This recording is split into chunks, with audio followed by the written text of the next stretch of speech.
In the midst of Activision stock performing extremely well, analyst Cohen and Company has recently downgraded the publisher's rating from outperform to market perform. However, one of the more interesting things is how the analyst predicts Call of Duty Black Ops 4 to arrive in 2018.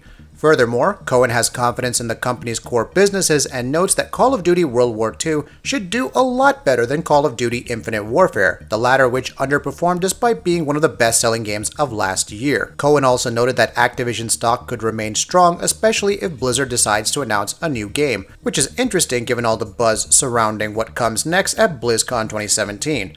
Either way, Activision Blizzard's next quarterly earnings report will arrive on November 2nd, so we'll get a better idea of how the company is performing when it comes to revenue. Call of Duty World War II is meanwhile set to release on November 3rd for Xbox One, PS4, and PC.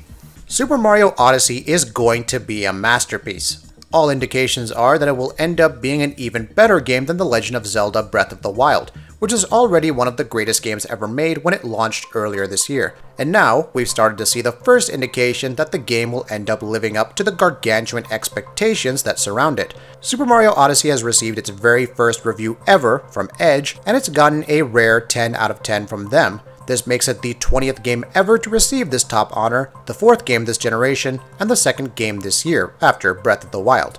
It remains to be seen whether or not the game ends up receiving this kind of reception from other outlets, including from us at Gaming Bolt. However, assuming it does, it may end up with aggregate scores similar to Breath of the Wild, which, with a Metascore of 97, is the highest rated game of the last 9 years and one of the highest rated games of all time. Super Mario Odyssey launches on October 7th exclusively for the Nintendo Switch. With so many great games having released this year, it's almost easy to forget that one of them, Guerrilla Games' Horizon Zero Dawn, will be receiving its first expansion soon. The Frozen Wilds sees protagonist Aloy venturing beyond the northern mountains and encountering a new threat in a new area. That new area is highlighted in a new Japanese trailer for the game titled Landscapes. It's a short trailer, especially when compared to the amazing live-action trailer that arrived before the base game's release. However, it's just enough to tease the kinds of snowy areas you'll be venturing through in the DLC. Aloy will encounter the Banuk tribe and attempt to unravel a new mystery. This means fighting some new machines in the process as well. Horizon Zero Dawn: The Frozen Wilds will be out on November 7th for the PlayStation 4 and retails for $19.99, though PlayStation Plus subscribers will receive a discount. Loot crates in AAA video games have conclusively become a problem, and while some games are smart enough to sidestep the issue by not charging players, others, it seems, are relying on this excessively egregious form of monetization and going overboard with it too. One of those games might be the upcoming Star Wars Battlefront 2. Eurogamer is reporting that the only way to get new items and abilities in the game is via loot crates. That means that there is absolutely no progression system whatsoever in the game. Moreover, the game is balanced such that trying to randomly roll a weapon or equipment you want without paying for it is going to be extremely slow, so you're pushed towards spending money on the chance to get what you want. Eurogamer's assessment of the system is damning, noting that by locking and gating abilities behind loot crates and loot crates only, the game ends up being pay to win, after being a $60 full-priced game. If that is the case, then Battlefront 2 sounds like it will end up getting even more blowback than the first game. However, DICE have recently responded to these concerns. Rest assured, we're continuing to listen to you coming out of beta. The developers stated in a statement, "We're taking a look at some of the most discussed topics, from crates and progression to strike mode, which we're considering changing to a best of 3, the specialist infiltration ability, which might be a little too overpowered, and more. Oh, and the First Order Flame Trooper needs some work. We agree he could use a little more firepower." As a balance goal, we're working towards having the most powerful items in the game only earnable via in-game achievements. They also clarified what will be in the crates. Crates will include a mix of star cards, outfits, emotes, or victory poses. Furthermore, crates can be earned by completing challenges and other gameplay milestones, or by purchasing them with in-game credits or crystals, which is the premium currency. We'll see how this pans out when the game launches next month. Now, one game that won't have loot boxes that people thought would is going to be Assassin's Creed Origins. Reports began circulating that the game will have loot boxes, which ended up adding fuel to the fire around the discussion surrounding microtransactions and loot boxes. However, Eurogamer is reporting that randomized loot boxes do appear in the game. They cannot be purchased with real-world money though. They're only purchasable by in-game currency and show up as an alternate way for players to get loot. He's a very unique shop vendor in the world who sells carbon crystals, which are the rarest item needed for crafting. Assassin's Creed Origins game director Ashraf Ismail recently said, "You can find this stuff in the world, but the idea is if you have the money, you could just buy stuff from him." Heda also sells a mystery box which contains any weapon, piece of gear, or item in the game, and it's a way for people who hoard lots of money. The reason we did that was because we saw, even 2 years ago, people playing the game in different ways. Ismail continued, "There are people who like to go into a military location, infiltrate them, steal the loot and equipment, and hopefully find some unique or legendary gear. Then there was a smaller set of people who would focus almost entirely on the economy, buying and selling stuff to gain as much money as they could.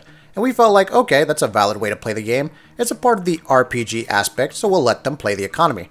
So it's one way to be able to purchase or get some of the unique items in the game." Ismail also confirmed that everything that you can buy from the game's store, i.e. all the piecemeal microtransactions, can also be earned entirely in-game. All of this sounds good, and Ismail is saying all the right things, which is also good, because Assassin's Creed Origins looks great, and we don't want our excitement for it to be punctured. But on the pre-order side of things, GameStop is doing a rather disgusting job pushing the game. Apparently, GameStop has managed to secure retailer-exclusive content for Assassin's Creed Origins, and a new ad for the game by GameStop shows Bayek running down the pyramid before gameplay freezes and a pop-up shows up, informing the player they need the GameStop-exclusive content to continue playing. At the best of times, this would be distasteful. In the present context, this is pretty bad, almost bad enough to make us want to say that if you end up getting Origins, don't get it from GameStop. Assassin's Creed Origins launches on Xbox One, PS4, and PC on October 27th. Microsoft has been a great proponent of cross-platform play this generation. After famously holding out for years, they finally capitulated, allowing Xbox Live to connect with every other network on the market for multiplayer.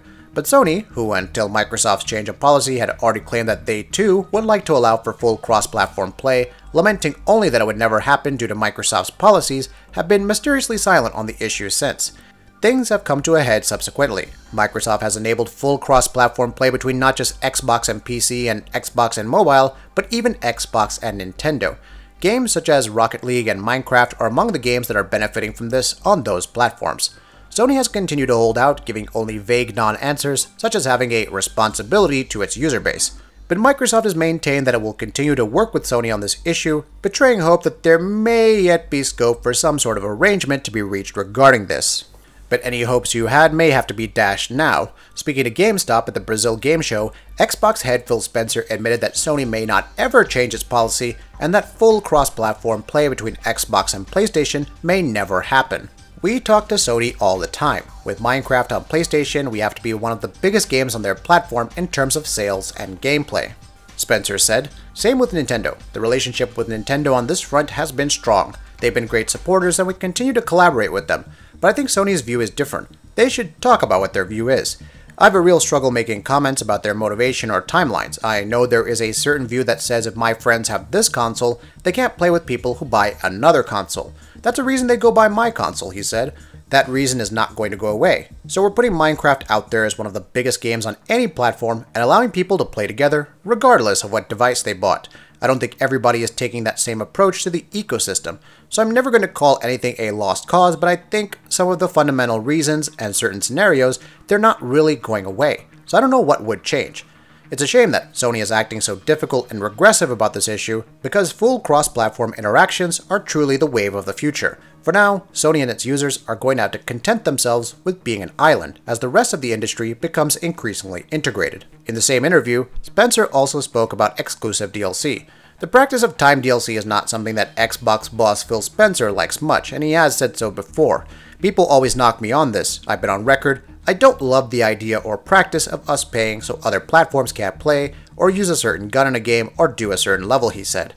Speaking about Xbox's own history with the practice, Spencer points out that he had nothing to do with that, and his stance is clear on the issue. While it is important people differentiate between Spencer and Xbox as a whole, we also feel the need to point out that Microsoft's Xbox exclusive DLC was never this egregious or bad. At most, they would get content timed exclusive to their platform for 30 days. Sony, on the other hand, routinely gets content that is exclusive to its platform for years, if not forever. So the practices are not equivalent, and in cases like with Destiny, they are insulting to a significant subset of that game's player base. Hopefully, this is something that can stop. That'll be it for this video. If you like what we're doing, please go ahead and subscribe, and we'll see you next time.